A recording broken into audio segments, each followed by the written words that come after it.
네, 디베이트에 오신 것을 환영합니다. 요즘 많은 분들이 공감 피로나 번아웃 이런 이야기들을 하시는데요. 오늘은 이 문제를 좀 다른 시각, 그러니까 바로 쇼펜하우어 철학을 통해서 좀 깊이 들여다보고자 합니다. 네, 맞아요. 우리가 타인의 고통에 이렇게 공감하다 보면, 정말 정신적으로 지치고 힘들 때가 많죠. 근데 과연 이런 소진 현상이 연민이라는 감정 자체 가진, 뭐랄까, 어쩔 수 없는 한계일까요? 아니면 쇼펜하우어가 말하는 방식으로 우리가 연민을 제대로 다루지 못해서, 다시 말해 형식화하지 못해서 생기는 문제일까요?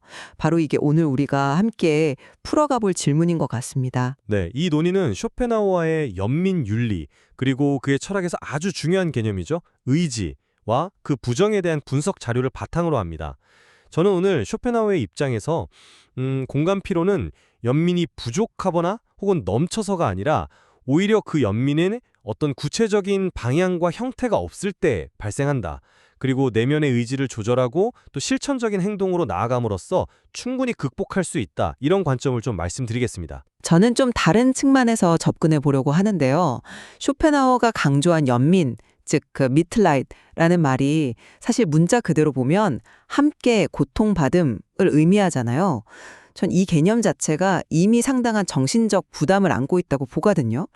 그래서 쇼펜하우어가 제시하는 어떤 해결책들이 결과적으로는 연민의 강도나 범위를 어떤 식으로든 제한하거나 관리하려는 시도로 해석될 여지가 있다. 이 점을 좀 이야기해 보겠습니다. 좋습니다. 그럼 제 주장부터 먼저 펼쳐보겠습니다. 쇼펜하우어의 연민, 그러니까 미틀라이드는 단순한 감정이 아니에요. 이건 도덕의 유일한 기초라고 봤습니다. 인간을 움직이는 동기가 보통은 자기 이익이나 때로는 악의 이런 것들인데 이것들을 넘어선 제3의 동기가 바로 연민이라는 거죠. 정의나 자비 같은 그런 중요한 덕목들도 전부 이 연민에서 나온다고 봤거든요. 그렇다면 왜 우리는 연민 때문에 지칠까요? 쇼펜하우어는 연민 그 자체가 문제가 아니라 그 연민이 형식을 갖추지 못했을 때 문제가 생긴다고 진단합니다. 여기서 형식이 없다는 건 타인의 고통을 느끼기는 하는데 그것이 어떤 구체적인 도움이나 행동으로 이어지지는 못하고 그냥 막연한 감정적 동요 상태, 여기에 머물러서 에너지만 소모시키는 그런 상황을 말하는 겁니다. 그래서 해결책은 연민을 없애는 게 아니라 오히려 두 가지 방향으로 연민을 제대로 작동시키는 거예요. 첫째는 내 안에서 끊임없이 무언가를 원하고 갈망하는 그 힘, 즉 의지를 좀 가라앉혀서 마음의 평온함을 찾는 연습을 하는 겁니다. 그리고 둘째는 그렇게 얻은 힘으로 연민을 타인의 고통을 실질적으로 줄여주는 구체적인 행동으로 옮기는 것, 즉 형식화하는 것이죠. 이것이 바로 소진을 막고 연민을 지속 가능한 힘으로 만드는 길이다. 이게 제 생각입니다. 쇼펜하우어가 연민에 부여했던 그 높은 도덕적 지위, 또 의지를 다스리는 수련의 강조, 그리고 실제 행동으로의 전환을 중시한 점들이 이걸 뒷받침하고요.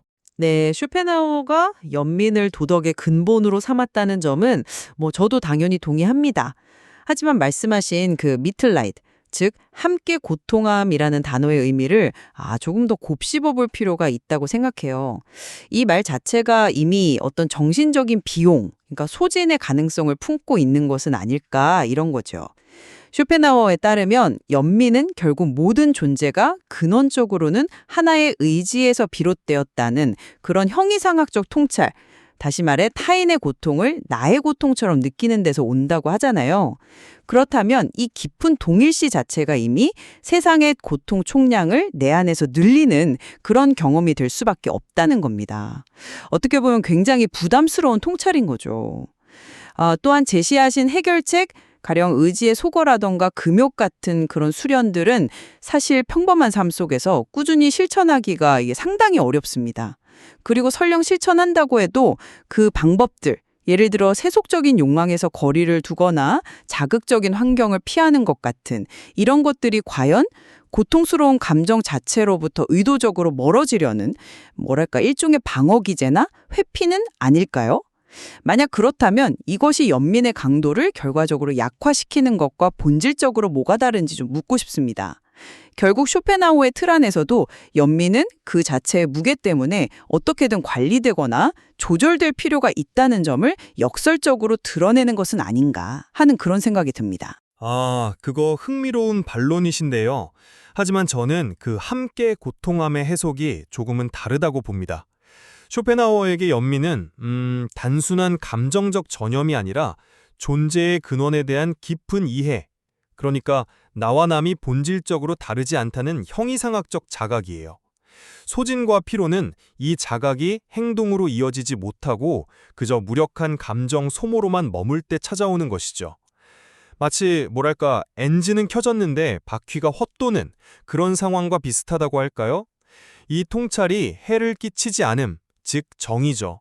또는 적극적 도움, 인애라고 부르는 이런 구체적인 형식을 갖추고 실제 행동으로 발현될 때, 즉 타인의 고통을 줄이는 데 기여할 때 비로소 연민은 소진의 원인이 아니라 강력하고 지속 가능한 힘이 된다는 것이 쇼펜하우어의 핵심 주장이라고 생각합니다.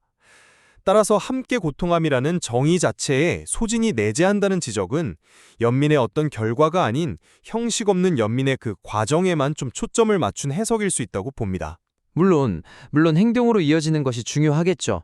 하지만 그 형이상학적 자각이라는 것이 과연 우리가 실제로 느끼는 그 심리적 부담감을 정말 없애줄 수 있을까요? 너와 나는 근원적으로 하나다라는 어떤 깨달음이 당장 내 눈앞에 끔찍한 고통을 목격하면서 느끼는 그 괴로움을 마법처럼 사라지게 하지는 못할 거란 말이죠. 오히려 그 고통을 더 깊이, 더 절실하게, 정말 내 것처럼 느끼게 만들기 때문에 심리적 에너지가 훨씬 더 많이 소모될 가능성은 없을까요? 그러니까 함께 고통함의 강도가 깊어질수록 정신적인 소진은 어쩌면 필연적으로 따라오는 것은 아닐까? 저는 피로감이 단순히 형식이 없어서라기보다는 연민이라는 감정의 깊이와 본질적으로 연결되어 있다고 생각하는 쪽입니다. 형식을 갖춘다고 해서 그 근본적인 부담감 자체가 사라질지는 좀 의문입니다. 네, 바로 그 지점에서 의지의 조절이 중요해지는 겁니다. 쇼펜하우어가 말하는 의지를 가라앉힌다는 것은 이게 감정을 마비시키거나 현실에서 도피하라는 그런 뜻이 전혀 아닙니다. 오히려 그 반대죠. 내 안에서 끊임없이 솟아나는 욕망, 집착, 불만 같은 이런 의지의 소란을 잠재움으로써 마음의 평정심과 명료함을 확보하려는 아주 적극적인 노력입니다.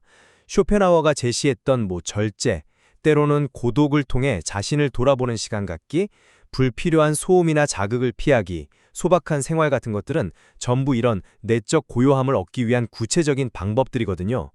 이렇게 확보된 평정심 위에서는 타인의 고통 앞에서 감정적으로 그냥 같이 허우적대면서 소진되기보다는 그 상황을 더 명확하게 보고 어떻게 하면 효과적으로 도울 수 있을까를 차분하게 판단하고 행동할 힘을 얻게 된다는 겁니다. 이것이 바로 연민을 무기력한 소진이 아니라 지속 가능한 실천력으로 만드는 핵심 기제라고 보는 것이죠. 그 의지 조절의 방법들이 흥미롭긴 합니다만 조금 더 파고들 필요는 있어 보입니다. 말씀하신 절제, 고독, 자극 회피 같은 것들이 과연 욕망이라는 그 의지의 뿌리를 근본적으로 변화시키는 소거나 약화일까요? 아니면 혹시 고통스러운 현실이나 감정적 파동을 일으키는 외부 자극으로부터 일단 거리를 두거나 스스로를 보호하려는 일종의 회피 전략은 아닐까요? 만약 후자라면 결과적으로 외부의 고통 신호나 그로 인한 내적 동요를 덜 느끼게 만드는 효과로 이어질 수가 있거든요. 그렇다면 연민 자체는 문제가 아니고 줄일 필요도 없다는 처음의 주장과는 약간 방향이 달라지는 건 아닌가요? 즉, 마음의 평정을 얻기 위한 노력이 좀 역설적으로 들릴 수 있지만 타인의 고통에 대한 민감성, 그러니까 연민의 강도 자체를 둔화시키는 결과로 이어질 위험성은 없는지 이걸 좀 생각해 봐야 할 것 같습니다. 평정을 추구하는 것이 곧 연민의 약화로 이어질 수 있다는 가능성을 배제하기는 어렵지 않나 싶습니다. 저는 그것을 연민의 약화가 아니라 오히려 정제 또는 집중이라고 표현하고 싶습니다. 쇼펜하우어가 궁극적으로 중요하게 생각한 것은 감정 소모 그 자체가 아니라 실제로 타인의 고통이 줄어드는가 하는 그 결과입니다. 연민이라는 강력한 동기를 우선 남에게 해를 끼치지 않는 정의의 실천으로, 그리고 더 나아가서 적극적으로 돕는 인애라는 효과적인 행동으로 전환하는 것. 이것이 바로 형식화의 핵심입니다. 이것은 감정을 억누르거나 배제하는 것이 아니라 오히려 그 소중한 감정이 헛되이 소모되지 않고 지속 가능하며 실질적인 결과를 낳도록 이끄는 그런 지혜라고 봐야 합니다. 예를 들어서 우리가 누군가를 도울 때 문제 상황을 명확히 파악하고 또 내가 현실적으로 감당할 수 있는 책임의 범위를 정하고 투입할 시간과 에너지의 한계를 미리 고려하는 자료의 스텝 5 내용에 나오죠. 이런 것들은 모두 연민을 무분별한 소진으로부터 보호하고 실질적인 변화로 연결하기 위한 구체적인 형식화의 과정인 겁니다. 감정을 효율적으로 사용하는 방법인 셈이죠. 연민을 지나치게 행동과 결과 중심으로만 보게 되면 쇼펜하우어가 그토록 강조했던 도덕의 근원으로서의 감정, 즉 함께 고통함, 미드라이드라는 그 따뜻하고 본질적인 정서 자체가 좀 희석될 위험은 없을까요? 효율성과 결과만 너무 따지다 보면 연민이 어떤 인간적인 교감이라기보다는 좀 차가운 의무감의 수행처럼 느껴질 수도 있지 않을까 그런 우려가 됩니다. 그리고 제시된 실천 방안, 자료의 스텝 6처럼 내가 직접 영향을 미칠 수 있는 영역에만 깊이 관여하고 그 외의 문제에 대해서는 비판이나 조롱 대신 조용한 연민, 그러니까 적극적으로 개입하지 않는 태도를 권하는 조언은 또 어떤가요? 이것은 결국 현실적으로 우리가 감당할 수 있는 연민의 범위에는 한계가 있으며 그 적용 범위를 스스로 제한해야만 한다는 것을 실질적으로 인정하는 것처럼 들리거든요. 이건 또 연민 자체는 문제가 없다는 초기 주장과는 다소 거리가 있어 보입니다. 조용한 연민이나 영역 설정이 연민의 가치를 깎아내리거나 외면하자는 의미는 아니라고 봅니다. 오히려 한정된 에너지와 자원을 가진 우리가 연민이라는 귀한 동기를 가장 의미 있고 효과적으로 사용하기 위한 현실적인 지혜, 그러니까 일종의 전략적 선택이라고 봐야 합니다. 세상의 모든 고통에 동일한 강도로 반응하려다가 결국 아무것도 제대로 돕지 못하고 소진되는 것보다는 내가 실질적인 변화를 만들어낼 수 있는 곳에 집중하는 것이 쇼펜하우어가 말한 실제 고통 감소라는 목표에 더 충실한 길일 수 있다는 거죠. 그리고 여기서 심미적 관조의 역할도 빼놓을 수가 없습니다. 아름다운 예술 작품을 감상하거나 자연 속에서 고요히 머무는 등의 이런 심미적 경험은 우리 안에 끊임없는 의지의 활동을 잠시 멈추게 합니다. 이를 통해서 소진된 감정 에너지를 회복하고 다시 연민을 의미 있는 행동으로 옮길 수 있는 내적인 힘을 얻게 되는 것이죠. 이것은 현실 도피가 아니라 지속 가능한 연민을 위한 필수적인 재충전 과정이라고 생각합니다. 네. 그런데 바로 그 재충전이 필요하다는 사실 자체가 역설적으로 평소의 삶, 즉 의지의 활동과 그에 깊이 연관된 연민의 경험이 얼마나 정신적으로 에너지를 소모시키는 활동인지를 보여주는 증거 아닐까요?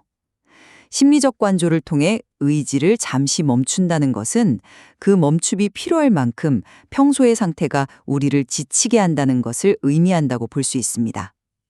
재충전이 필요하다는 것 자체가 연민이 본질적으로 에너지를 소모시킨다는 점을 뒷받침하는 강력한 근거가 될 수도 있다는 거죠. 따라서 식미적 관조는 연민으로 인한 필요한적인 부담감을 잠시 잊거나 회복하기 위한 일시적 휴식 또는 응급처치로 해석될 여지도 충분하다고 봅니다. 연민의 본질적인 무게를 인정하지 않고서는 왜 우리에게 이런 재충전의 시간이 필요한지를 설명하기가 좀 어려울 것 같습니다. 네, 결국 같은 현상을 두고 해석의 초점이 좀 다른 것 같습니다. 저는 쇼펜하우어의 관점에서 공감 피로는 연민이라는 감정 자체의 문제가 아니라 그 감정을 다루는 방식, 즉 형식의 부재에서 비롯된 소진이다, 이렇게 정리하겠습니다.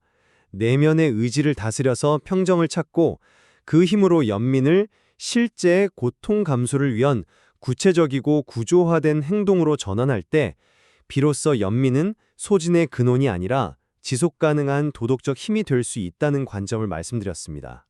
저는 쇼펜하우어가 정의한 연민, 그 미틀라이드라는 개념이 함께 고통함을 본질로 하기 때문에 그 자체로 정신적 부담을 동반할 수밖에 없다는 점을 좀 강조했습니다.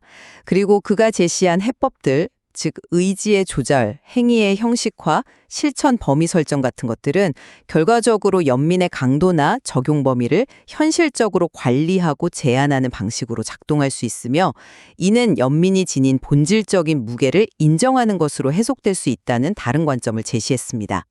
네, 오늘 우리는 쇼펜하우어라는 아주 흥미로운 철학자의 시각을 통해 현대사회의 중요한 문제죠. 공감과 연민, 그리고 그로 인한 소진 현상을 깊이 있게 탐구해 보았습니다. 연민의 본질이 무엇이며 또 그것을 어떻게 지치지 않고 지속 가능한 도덕적 힘으로 가꾸어 나갈 수 있을지에 대한 그의 고민은 분명 우리가 이분태를 이해하는데 새로운 관점과 깊이를 더해주는 것 같습니다. 물론 오늘 나눈 이야기들이 전부는 아닐 겁니다. 이 주제와 관련해서는 분석 자료 속에서 더 깊이 탐구하고 논의해 볼 만한 지점들이 여전히 많이 남아 있습니다. 네, 청취자 여러분께서도 오늘 논의를 바탕으로 각자의 경험과 생각을 비추어 보시면서 쇼펜하우어의 통찰을 한번 곱씹어 보는 그런 계기가 되기를 바랍니다.